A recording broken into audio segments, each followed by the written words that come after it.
Quand un gouvernement veut montrer qu'il fait du bon travail, il brandit toujours le même chiffre, le PIB, Produit intérieur brut. Mais le PIB n'est pas ce que vous croyez.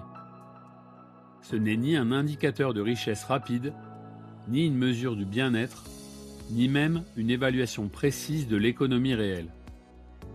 Aujourd'hui, je vous explique pourquoi le PIB trompe tout le monde et surtout ce qu'il signifie vraiment pour votre portefeuille, vos impôts et vos investissements. C'est quoi vraiment le PIB ?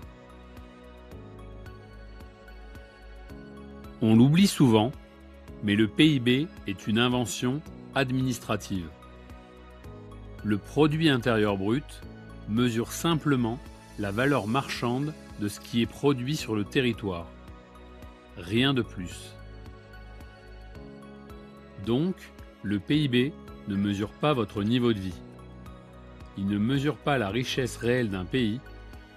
Il ne dit rien sur la répartition des revenus. Il ne dit rien sur la dette, l'innovation, la qualité de vie ou la soutenabilité. Le PIB n'est pas un jugement moral.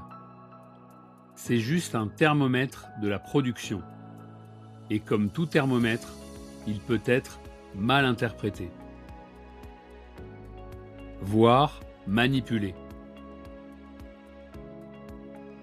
Comme disait Winston Churchill, je ne crois aux statistiques que lorsque je les ai moi-même falsifiées.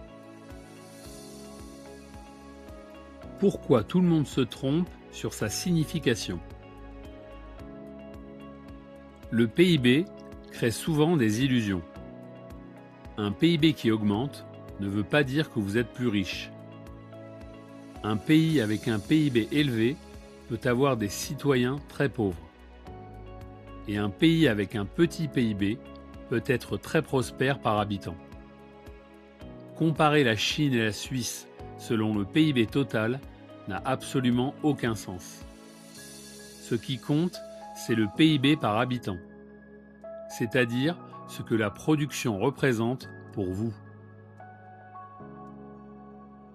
Le PIB favorise mécaniquement certains pays. Le PIB total est un indicateur trompeur. Il favorise automatiquement les pays les plus nombreux. Ce n'est pas parce qu'un pays produit beaucoup que ses habitants vivent bien. La France, le Royaume-Uni, l'Allemagne n'ont aucune chance de rivaliser en PIB total avec des géants démographiques comme la Chine, l'Inde ou les États-Unis. Cela ne dit rien de leur vraie prospérité. Pourquoi le PIB surestime les États et sous-estime les individus ? Le PIB inclut des dépenses publiques, même quand elles n'améliorent pas votre vie. Si un gouvernement dépense 10 milliards dans une mauvaise réforme, cela fait mécaniquement monter le PIB. Et pourtant, vous n'êtes pas plus riche.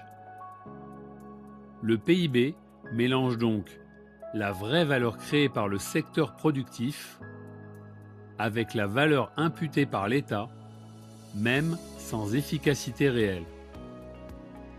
C'est pourquoi les économistes libéraux disent que le PIB exagère la contribution de l'État et sous-estime la création de valeur privée. La richesse réelle, ce que le PIB ne voit pas. Le PIB ignore des éléments essentiels de la prospérité moderne. Les gains de productivité, la qualité des produits, les services gratuits, l'innovation, la satisfaction des consommateurs, les biens immatériels. Votre qualité de vie augmente énormément sans que le PIB n'en tienne réellement compte. Par exemple, un smartphone d'aujourd'hui vaut objectivement des dizaines de milliers d'euros en valeur de service. Mais il n'est compté que pour son prix. Le PIB ne dit rien sur la soutenabilité d'un modèle économique. Deux pays peuvent avoir le même PIB et pourtant l'un est en faillite. Le PIB ne mesure pas l'endettement réel, la santé budgétaire, la capacité à investir, la confiance internationale, la compétitivité. Par exemple, la dette française n'est pas dangereuse parce que le PIB est trop bas. Elle l'est parce que nous dépensons beaucoup plus que ce que nous produisons. On ne peut pas avoir 1 ou 2% de croissance du PIB avec un endettement annuel de 5% du PIB.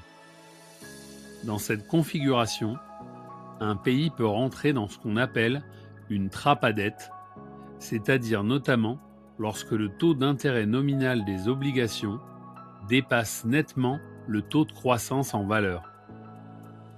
La mesure du PIB peut donc masquer des vulnérabilités gigantesques. Le PIB ne mesure pas votre pouvoir d'achat. Si l'on veut savoir si vous vivez mieux ou moins bien, il faut mesurer les prix, les salaires ou les revenus, les impôts, les dépenses contraintes, l'épargne. Pas le PIB.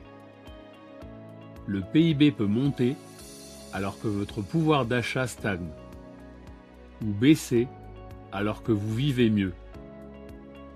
Le PIB ne mesure pas votre vie, il mesure la production. Point. Alors pourquoi le PIB est encore utilisé ? Le PIB est encore utilisé parce qu'il a 3 avantages. En 1, il est simple à calculer. En 2, il permet de comparer les pays. En 3, les gouvernements s'y accrochent car ils valorisent leurs dépenses. Mais c'est un indicateur incomplet, un outil, rien de plus. Le PIB trompe tout le monde lorsqu'on l'utilise comme mesure de réussite économique.